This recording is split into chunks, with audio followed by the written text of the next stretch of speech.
नमस्कार। स्वागत है आप सबका एक बार आपके अपने यूट्यूब चैनल BS एस्ट्रोलॉजी में। तो आज हम बात करेंगे कर्मा के ऊपर। पता नहीं आपको वीडियो कैसी लगेगी, लेकिन मेरे दिमाग में आया तो मैंने कहा चलो बनानी चाहिए वीडियो, क्योंकि हमारे हाथ में और कुछ ना हो लेकिन हमारे कर्मा हमारे हाथ में होते हैं। हम अपनी आने वाली पीढ़ी को क्या देना है वो हमारे हाथ में होता है। आपने वो कहावत तो सुनी है ना, दादा बोए पोता खाए। बहुत पुरानी है। पुराने ज़माने में बुजुर्ग एस्ट्रोलॉजी नहीं जानते थे, लेकिन वो कहावतों के बल पर जो उनको पीछे से अपने एंसेस्टर से मिली थी, पूर्वजों से मिली थी, वो इस बात को ध्यान में रख के चलते थे, क्योंकि इसके पीछे कोई कारण है। कबीर के दोहे हैं, रहीम के दोहे हैं, कितने दोहे हैं, वो उस दोहों में बड़ा कुछ छिपा हुआ है। जैसे बड़ा हुआ तो क्या हुआ, जैसे पेड़ खजूर, राही को छाया नहीं फल लग जाती दूर।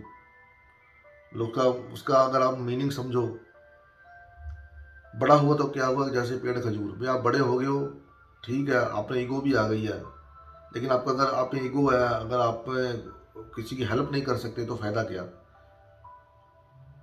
राही को छाया नहीं और फल लग जाती दूर।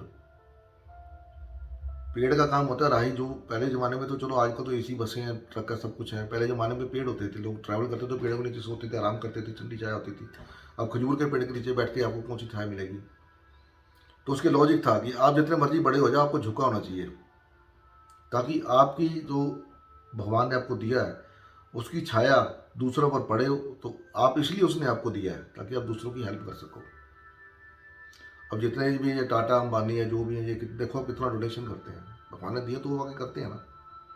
अगर वो सोचेगा यार मेरे को करना ही नहीं है, क्या करना है करके किसी का, मेरे को क्या मिलेगा, तो फिर गाड़ी चलती नहीं ना। तो भगवान बोलेगा ठीक है, फिर मैं, अब तुम नहीं कर सकते, फिर मैं तुमको दूँ ही क्यों। बट वो उनका एक लॉजिक है, करते हैं तो वो क्या कर रहे हैं, अपनी लाइनेज का आगे वाली जिंदगी पीढ़ी है जो उसको सुधार रहे हैं। अब दादा वही पोता खा की कहानी क्या है, देखो दोस्तों। दादा पहले जमाने के थे, दादा ने पेड़ बोया, बड़ा हुआ, जब तक पेड़ बड़ा हुआ दादाजी चले गए, तो फिर पोता खाता है, क्योंकि बाप के पास इतना टाइम नहीं होता। बाप जी तो, पिताजी तो बेचारे काम कार में लगे होते हैं, तो पोता ही।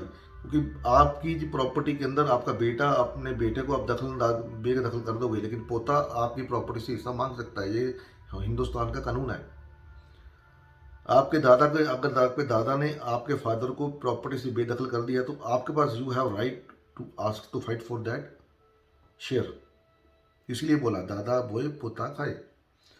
अब दादा ने अच्छा बोया तो अच्छा खाएगा पोता, तो दादा ने अगर बुरा बुरा बोया तो हम तो उसको इजी वे में लेते, सिंपल वे में लेते हैं कि दादा ने बोया है, अच्छा बोया तो अच्छा खाएंगे। आम का पेड़ बोया तो आम खाएंगे। अगर दादा ने बबूल बोल दिया तो फिर कौन खाएगा बबूल भाई। अच्छे के हकदार तो आप, तो बुरे का हकदार कौन है, वो भी आप ही हो। तो इसको पॉजिटिव वे में मतलब, इसको नेगेटिव वे में भी सोचो आप। हर सिक्के के दो पहलू होते हैं। हम हमेशा पॉजिटिव देखते हैं, नेगेटिव देखते नहीं। नेगेटिव भी देखना चाहिए। तो आपकी लाइफ में अगर स्ट्रगल्स आ रही हैं, प्रॉब्लम आ रही हैं, आपको अनसोल्व प्रॉब्लम आ रही है, अचानक से प्रॉब्लम आ रही है, तो इसका मतलब यह कि आपके जो एंसेस्टर्स हैं, जो दादा दादी और भी ऊपर से हैं, तो उन्होंने अच्छे कर्म नहीं किए, इसलिए आपकी लाइफ में स्ट्रगल है, आपकी लाइफ में गड़बड़ है। अब मैं एक फैमिली को जानता हूँ, उनके चार्ट में है जुपिटर का कर्स है, पूरी फैमिली में है, A to Z। उनके बच्चों के चार्ट में भी आ रहा है। तो मैंने पता नहीं पूछा, उनसे पता अभी मेरे को बताओ भी ऐसा कुछ हुआ था, तो उन्होंने कंफर्म किया हाँ जी। उनके फादर ने एक जमीन की जगह को लेकर झगड़ा किया था। वो सब उनके जन्म से पहले का ही है। फादर ने पता नहीं, उनके ग्रैंडफादर ने किया था शायद, और उनके फादर ने भी किया था दोबारा। तो वो कर सारा पूरे चार्ट में आ रहा है। अब जुपिटर जुपिटर क्या खुशी का कारक है दोस्तों, धर्म का कारक है। उन बच्चों का क्या कसूर है, लेकिन वो कहावत है ना, दादा बोए पोता खाए। तो मेरा वीडियो बनाने का मतलब ये है कि आप अपने कर्म ऐसे करो, अच्छे अच्छे कर्म करो, ताकि आपके बच्चों के जो बच्चे होंगे, उनको जो प्रॉब्लम आपको आ रही है आज लाइफ में, आपके पूर्वजों के द्वारा किए कर्म की, उनकी लाइफ में वो ना आए।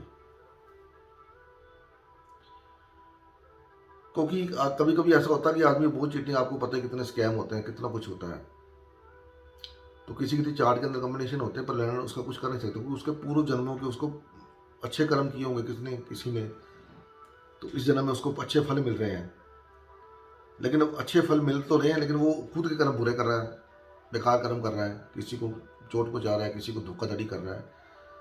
तो अब प्लानट उसको कुछ नहीं कर सकते हैं। प्लान क्या करेंगे, आपकी दुखती रकम पकड़ लेंगे। अब आप हर माँ बाप की दुखती रकम क्या होती है, उनके बच्चे, उनके पोते। ये तो कहा जाता है कि असल से ज़्यादा प्यारा सूद होता है, व्यापारी की भाषा, असल से प्यारा सूद होता है, क्योंकि सूद आता रहता है हमेशा। तो आपका असल का सूद कौन सा, आपका सूद कौन सा, आपका सूद है आपके पोते, नाते पोते। बच्चे तो असल है, मूल है, असल को मूल कहते हैं। तो बच्चे आपका मूल है, और सूद कौन होगा, उनके बच्चे। आपके बच्चों को प्रॉब्लम आती तो आपके बच्चे भी आ गए। अभी तो आपके बच्चों की मैरिज होगी तो वो तो आना ना, तो वो प्लान उसको पकड़ेंगे आगे, चल भैया आ जा। फिर आप भागते हो, यार मेरे मेरे पोते को ये हो गया, मेरे पोते को ये बीमारी हो गई। और आप ये नहीं झांकते कि आपने क्या किया था अपने टाइम में। तो अपनी लाइनेज को अच्छा बनाने के लिए, ताकि आपके साथ जो हो रहा है वो आपकी आने वाली पीढ़ियों में ना हो, अपने कर्मों को अच्छा करिए दोस्तों। आपके द्वारा किए गए अच्छे कर्म आपकी आने वाली पीढ़ी के लिए बहुत कारगर और सफलतापूर्वक अच्छे साबित होंगे। आप क्या देके जा रहे हो अपनी पीढ़ी को, ये आप पे डिपेंड करता है, किसी और पे नहीं। फ्री विल आपके पास है, किसी को धोखा देना ना देना आपके पास है, किसी को मारना ना मारना आपके पास है, आपके हाथ में है। किसी की इज्जत करना ना करना आपके हाथ में है। जुपिटर अगर डेबिलिटेटेड होता है चार्ट के अंदर, तो उस बंदे की फैमिली में या उसके पीछे किसी ने किसी जानवर को मारा होता है, हत्या करी होती किसी जानवर की, तभी जुपिटर डेबिलिटेड मिलता दोस्तों, ऐसे नहीं मिलता। क्यों? उसने तो कुछ नहीं किया, उसके कर्मों ऊपर फादर ने या उसके दादा ने कुछ किया होगा, किसी न किसी जानवर को मारा होगा। एक चार्ट में कॉम्बिनेशन था 6th हाउस के अंदर, बुरे प्लैनेट थे और मार्स उसको देखता था, पर शनि देखता था उसको। तो उससे पूछा गया कि तुम्हारे दादा ने कभी किसी को मारा है प्रॉपर्टी को लेकर, पैसे को लेकर? उसने कहा हाँ जी मारा था। मेरे पास एक चार्ट आया था, 2nd हाउस में जुपिटर था। मैंने उनको एक ही सवाल पूछा, मैं क्या आपके घर में किसने किसी ब्राह्मण को मारा है? तो उधर लेडी सेड कि हाँ जी मेरे दादाजी रेसलर थे, उनकी एक कुश्ती हुई थी, मेरे को ये नहीं पता वो ब्राह्मण था कि कौन था, उसकी टांग तोड़ दी थी उन्होंने। अब बताओ, काम तो दादा ने करा है, चार्ट के उसके मिला। तो आप क्या छोड़ के जा रहे हो अपने बच्चों के लिए, अपनी लीनेज के लिए, उस पर ध्यान दीजिए दोस्तों। धर्म कर्म का काम करिए, ताकि आपकी आने वाली पीढ़ियाँ आपको पूजें, आपका बहिष्कार मत करें। वैसे भी जो माहौल चल रहा है आने वाले टाइम में, तो लोग पता नहीं पितरों का जो हम करवाते हैं पितृपक्ष में, तो वो भी करवाएंगे कि नहीं करवाएंगे पता नहीं है दोस्तों। तो कम से कम अपने कर्मों को सुधार लीजिए, अपने कर्मों को ठीक कर लीजिए। आपका भी अगला आगे वाला जन्म सुधरेगा, आपकी लीनेज का जो वो है आने वाली लीनेज, वो भी सुधरेगी, उनको भी सफलता मिलेगी। नहीं तो अगर आप नहीं सुधारोगे, अपने आप को नहीं करोगे सीधा, तो जैसी आपकी ज़िंदगी वैसी उनकी रहेगी, वो भी कोसते रहेंगे। क्योंकि फील तो इंसान को होता है। आपकी लाइफ में अगर स्ट्रगल है, प्रॉब्लम चल रही है, तो आप तो भी कभी कभी सोचते तो होगे, यार मैंने ऐसा क्या किया यार, मेरे को सब वो देखो, मेरे साथ वाला वो मेरे इतने वाला इतना आगे बढ़ गया, मैं वहीं धक्के खा रहा हूँ। कुछ ना कुछ तो होगा ना यार, मैंने क्या किया था, या मेरे घर वालों ने क्या किया था, आता है दिमाग में, हमेशा आता है। अब आपके आता नहीं आता, मैं तो सोचता ही रहता हूँ। तो सोचिए इस बात को आप। आशा है वीडियो आपको पसंद आएगी। अगर पसंद आई तो इसको लाइक कीजिए, शेयर कीजिए। लाइक का बटन जरूर दबा दीजिए, फिर रिक्वेस्ट करता हूँ आपसे। तो मिलते हैं अगली वीडियो में, तब तक नए टॉपिक के साथ। तब तक के लिए नमस्कार। भगवान आप सबका भला करे। ओम नमः शिवाय। जय माता दी।